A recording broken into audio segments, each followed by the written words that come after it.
Supreme কোর্টে আজ বাংলার এসআইআর মামলার শুনানি। প্রধান বিচারপতি সূর্যকান্তর বেঞ্চে শুনানি। মৈত্রেয়ীর প্রতিনিধি আমাদের সঙ্গে রয়েছেন। মৈত্রেয়ী, কি জানা যাচ্ছে? দেখো, আজকে মামলার শুনানি ইতিমধ্যেই হয়ে গিয়েছে এবং মামলার পরবর্তী শুনানির জন্য আগামী সোমবারের দিন ধার্য হয়েছে। আজকে মূলত দুটি আইএ ডেরেকেট রায় এবং রিলাশনের আবেদনের শুনানি ছিল এবং সেখানে এই বিভিন্ন আবেদনের পরিপ্রেক্ষিতে উল্লেখ করে যে বাংলার অর্ধেক কার্যকারখানাকে হোয়াটসঅ্যাপে নাম পাঠানো হচ্ছে। মৈত্রেয়ী, তোমার কথা স্পষ্ট আসছে না, অডিও ক্লিয়ার নয়। আমাদের দর্শকদেরকে জানাবো, তৃণমূলের করা মামলায় আজই শুনানি হয়েছে। এসআইআর এর প্রক্রিয়াকে চ্যালেঞ্জ করে মামলা, তৃণমূলের তরফে মামলা করেন দোলা ডেরেকরা। সুপ্রিম কোর্টে আজ বাংলার এসআইআর মামলার শুনানি ইতিমধ্যেই হয়েছে। মৈত্রেয়ী আমাদের সঙ্গে রয়েছেন। মৈত্রেয়ী থেকে আবারও জানবো। মৈত্রেয়ী, যেমনটা তুমি বলছিলে যে শুনানি ইতিমধ্যেই হয়ে গেছে। হ্যাঁ, একেবারে দেখো, একেবারে মাত্র কয়েক মিনিট আগে সর্বোচ্চ আদালতের প্রধান বিচারপতির বেঞ্চে এই মামলার শুনানি হয়েছে এবং এই মামলার শুনানির সময় ডেরেক ওব্রায়েন এবং দোলা সেনের হয়ে সওয়াল করেন কপিল সিবাল। তিনি বলেন যে বাংলায় অদ্ভুত সব কাণ্ড কারখানা চলছে, সেখানে হোয়াটসঅ্যাপ মেসেজ করে নাম পাঠানো হচ্ছে এবং তাদেরকে নোটিশ জারি করা হচ্ছে। শুধু সেটাই নয়, 1,32,00,000 নামের ক্ষেত্রে এই লজিক্যাল ডিসক্রিপেন্সির একটা নতুন তথ্য উঠে এসেছে। এই সেখানে 1,32,00,000 মানুষের নাম রয়েছে এবং তারপরে প্রধান বিচারপতি সূর্যকান্ত বলেন যে সব পক্ষকে নোটিশ জারি করতে এবং কমিশনকে বিশেষত জবাব দেওয়ার জন্য, কমিশনের তরফ থেকে জবাব দেওয়ার জন্য 2 সপ্তাহ সময় চাওয়া হলেও সর্বোচ্চ আদালতের তরফ থেকে সেই সময় দেওয়া হয়নি। 1 সপ্তাহ সময় দেওয়া হয়েছে। ফলে সব পক্ষকে আজকে নোটিশ জারি করা হলো। 1 সপ্তাহের মধ্যে নির্বাচন কমিশন সহ সব পক্ষকে তাদের জবাব দিতে হবে এবং আগামী সোমবার এই মামলার পরবর্তী শুনানি হবে। বেশ, প্রিয়াঙ্কা।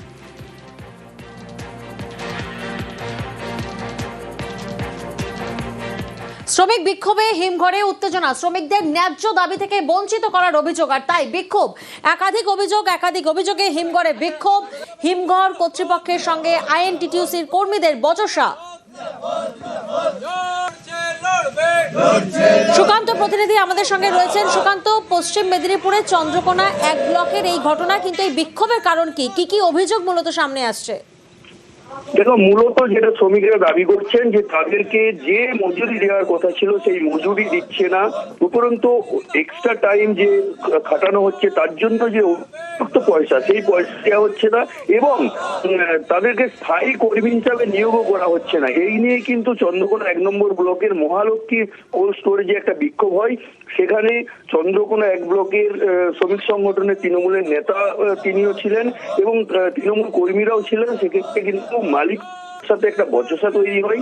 তাদের দাবি যে শ্রমিকদের ন্যায্য মজুরি সহ নানা দাবি তাদেরকে মানতে হবে। এই নিয়ে কিন্তু দীর্ঘক্ষণ তারা অবস্থান বিক্ষোভ করে। এরপর ওই মিলের যে মালিক, তার সাথে আমরা কথা বলে তিনি অবশ্য বলেছেন যে পুরো বিষয়টি টেবিলে মিটে যাবে, অর্থাৎ আলোচনার মাধ্যমে মিটে যাবে। এখন শ্রমিকরা চাইছেন আলোচনার মাধ্যমে তাদেরকে উপযুক্ত মজুরি সহ তাদের দাবিগুলি মিটাক এই হিমঘর কর্তৃপক্ষ। আমি তো সমস্যাটা কিছু বুঝতেই পারছি না। আমার সামনাসামনি বা আমাদের স্টাফেদের সঙ্গে আমার কোনো ডিবেট নেই, কোনো সমস্যা নেই, অথচ ওনারা আমাকে এসে বলছে বহুত সমস্যা। ওনাদের সামনে আমি জিজ্ঞাসা করলাম আমাদের কতিপয় স্টাফকে যে তোমাদের কোনো সমস্যা আছে, তারা বলছে আমরা সব ঠিকঠাক করে আমাদের পাওনা ঘন্টা বুঝে গেছি। উনি বলছেন যে ওভার টাইম, ওভারলোডিং, হেন এই সমস্ত যে পয়সা পাওনা লাস্ট ইয়ার 24 সাল পর্যন্ত পেমেন্ট হয়ে গেছে, কিন্তু ওনারা বলছে পেমেন্ট হয়নি। তো সেখানে আমি আর কি বলতে পারি? আমাদের এখানে দীর্ঘদিন ধরে ক্যাজুয়াল ভাবে শ্রমিকরা কাজ করছে, পারমেন্ট করছে না। বাড়তি কাজের বাড়তি মজুরি যে পাওনা, তাই 12 ঘন্টার যে জন্য সেই টাকা থেকে বঞ্চিত করছে এবং আর ভ্যাকেন্সি প্রচুর আছে, সেই ভ্যাকেন্সি নিয়োগ করছে না। এইটা 18 সাল থেকে বোনাসেরটা চলছে, আর এমনি 12 সাল থেকে এই যে স্টাফেদের যে সমস্যা, দ্বিপাক্ষিক চুক্তি অনুযায়ী আমরা চাই শ্রমিকের পাওনা মালিক পক্ষ যেমন বুঝিয়ে দেয়। কতদিন ধরে কাজ করছো? 2 বছর ধরে। মানে তোমাকে কি পার্মানেন্ট করেনি? ডিউটি কতক্ষণ করতে হয়? 8 ঘন্টা, ওই যেমন পূর্ণ। আবার লোডিং এর সময় ওভার লোডিংও করতে হয়, ওভার ডিউটি করতে হয়, কিন্তু ওভার ডিউটি কোনো পয়সা কিছু দেয় না। এক্সট্রা কিছু নেই? না, এক্সট্রা। আর এবার দেখুন তুলকালাম পরিস্থিতি, পুলিশকে লাঠিচার্জ করতে হচ্ছে। কেন এই পরিস্থিতি জানেন? ক্রিকেটকে ঘিরে। ক্রিকেটকে ঘিরে তুলকালাম এমন পরিস্থিতি, খেলাকে কেন্দ্র করে দুপক্ষের মধ্যে বিবাদ এবং সেই বিবাদ থেকে সংঘর্ষ এমন পর্যায়ে পৌঁছয় যে সংঘর্ষের মাঝে শূন্যে গুলি পর্যন্ত চালানোর অভিযোগ।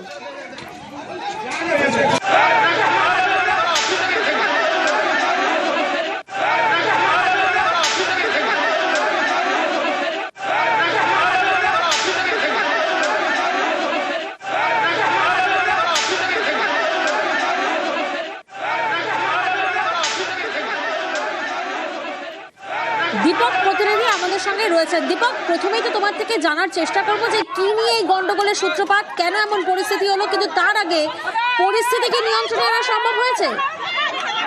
দেখো, এই মুহূর্তে ঘটনাস্থলে বিশাল পুলিশ বাহিনী মোতায়েন করা হয়েছে এবং নতুন করে যেন এলাকা উত্তপ্ত না হয়ে পড়ে তার জন্য পুলিশি টহলদারি শুরু করা হয়েছে।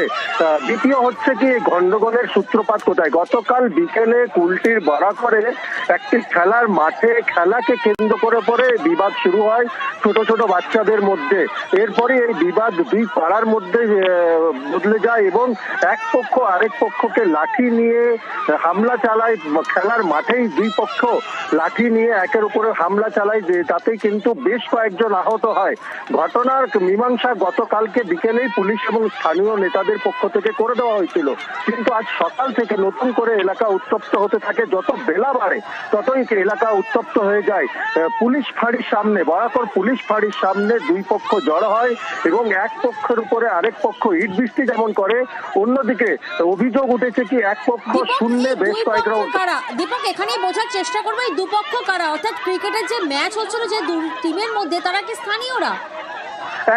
একেবারে বরাকরের স্টেশন রোডের স্থানীয় দুই পাড়া, এই দুই পাড়ায় এই বিবাদে জড়িয়ে পড়ে খেলার মাঠে খেলাকে কেন্দ্র করে, যার পরে কিন্তু স্থানীয় দুই পাড়া পুরুষ মহিলারা বাড়ি থেকে লাঠি নিয়ে বেরিয়ে আসে এবং একের উপরে চড়াও হয়, যাতে বেশ কয়েকজন আহত হয় এবং পুলিশ গিয়ে পরিস্থিতি গতকাল বিকেলে নিয়ন্ত্রণ নিয়ে আসে। কিন্তু আজ সকাল থেকে নতুন করে পরিস্থিতি উত্তপ্ত হতে থাকে এবং যত বেলা বাড়ে ততই কিন্তু অগ্নিগর্ভ হতে থাকে বরাকর পুলিশ ফাঁড়ি রোড।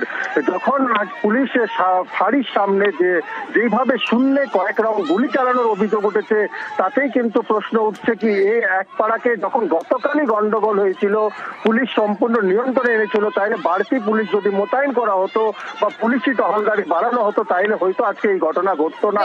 যদিও এই মুহূর্তে বাড়তি পুলিশ বাহিনী মোতায়েন করা হয়েছে এবং লাঠি চার্জ করে পরে পরিস্থিতি নিয়ন্ত্রণে নিয়ে এসছে পুলিশের পক্ষ থেকে দাবি করা হয়েছে। বিশাল পুলিশ বাহিনী এবং পুলিশকে লাঠিচার্জ পর্যন্ত করতে হচ্ছে পরিস্থিতি নিয়ন্ত্রণে আনতে। ধন্যবাদ দীপক। कम एज के बच्चे थे, कल जो छोटी मोटी झूठपूट झमेला हुई थी उसको प्रशासन बैठ के कल म्यूचुअल करा दिया गया था। आज तो कोई पक्ष के तरफ से बड़ा हुआ, झमेला को बढ़ाया गया है। मैं प्रशासन से विनती करता हूँ, कोई भी राउडी किस्म का कार्य करे उस पर सख्त से सख्त कानूनी कार्रवाई की जाए। গঙ্গাসাগরে অসুস্থ এক পূর্ণার্থী এয়ার অ্যাম্বুলেন্সে আনা হলো কলকাতায়। গঙ্গাসাগর থেকে এয়ার অ্যাম্বুলেন্সে কলকাতার হাসপাতালে আনা হয়েছে সেই পূর্ণার্থীকে। অসুস্থ পূর্ণার্থী উত্তরপ্রদেশের বাসিন্দা।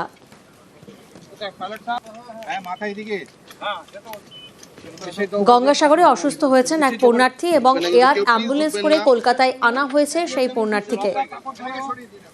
অসুস্থ পূর্ণার্থী উত্তরপ্রদেশের বাসিন্দা বলে জানা যাচ্ছে। একজন পূর্ণার্থী, তিনি অসুস্থ হয়ে গেছেন গঙ্গাসাগরে এবং তাকে এয়ার অ্যাম্বুলেন্স করে কলকাতার হাসপাতালে আনা হয়েছে। তিনি উত্তরপ্রদেশের বাসিন্দা বলে জানা যাচ্ছে।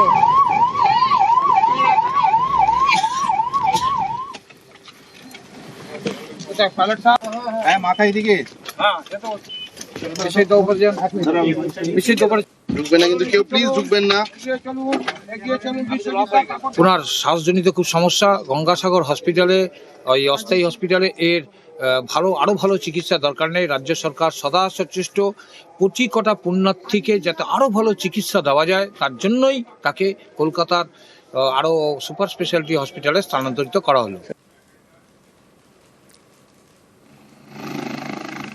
গঙ্গাসাগর মেলায় এবার রেস্কিউ ড্রোন। কেউ তলিয়ে গেলে উদ্ধার করবে ড্রোন। পূর্ণার্থীদের নিরাপত্তার সুরক্ষায় জোর। স্নানঘাটে রেস্কিউ ড্রোনে নজরদারি। উদ্ধারকারী ড্রোনে এড়ানো যাবে দুর্ঘটনা। গঙ্গাসাগর মেলায় এবার রেস্কিউ ড্রোন। উদ্ধারকারী ড্রোনে এড়ানো যাবে দুর্ঘটনা। গভর্নমেন্ট অফ ওয়েস্ট বেঙ্গল যত অ্যারেঞ্জমেন্টগুলো করে জেলা প্রশাসনের থেকে সব কিছুই করা হয়েছে। তো আমরা ফুললি প্রিপেয়ার্ড আছি। বার্জ, তারপরে ভেসেল আর এসবগুলো এবার আমরা বাড়িয়েছি। পিলগ্রিমদের যত মুভমেন্ট থাকে একদম ওখান থেকে শুরু করে একদম কলকাতা থেকে শুরু করে এখানে অব্দি পুরোই ট্র্যাক করা হয়। জিপিএস ওদের এনেবলড থাকে সব বাসগুলোতে, বার্জগুলোতে, সবগুলোতে। তো আমাদের অ্যারেঞ্জমেন্ট একদম প্রপার আছে। ড্রোনটা আমাদের কাছে একদম অত্যাধুনিক জিনিস এসে পৌঁছেছে আমাদের ডিএসএফআই এবং সিভিল ডিফেন্স ডিপার্টমেন্টে। একটা জায়গায় যদি কোনো ইনসিডেন্ট হয়, লোকজনকে তুলতে গেলে খুব শর্ট টাইমের মধ্যে আমরা এটাকে সেই জায়গায় মুভ করাতে পারবো। মানে একজন সাঁতারু তাকে গিয়ে উদ্ধার করার আগে অনেক আগেই এই ড্রোনটা সেখানটায় আমরা অপারেট করে পৌঁছে দিতে পারবো। সেক্ষেত্রে এটা রেস্কিউর ক্ষেত্রে অনেকটা মানে গুরুত্বপূর্ণভাবে আমাদের সঙ্গে যুক্ত হয়ে গেছে। আপাতত এই আমাদের ডিপার্টমেন্ট একটা আমাদের কাছে নিয়ে আসতে পেরেছে। আশা করছি ভবিষ্যতে আরও এটা কার্যকরীভাবে ব্যবহার শুরু হলে আরও হয়তো আমাদের কাছে এসে পৌঁছাবে।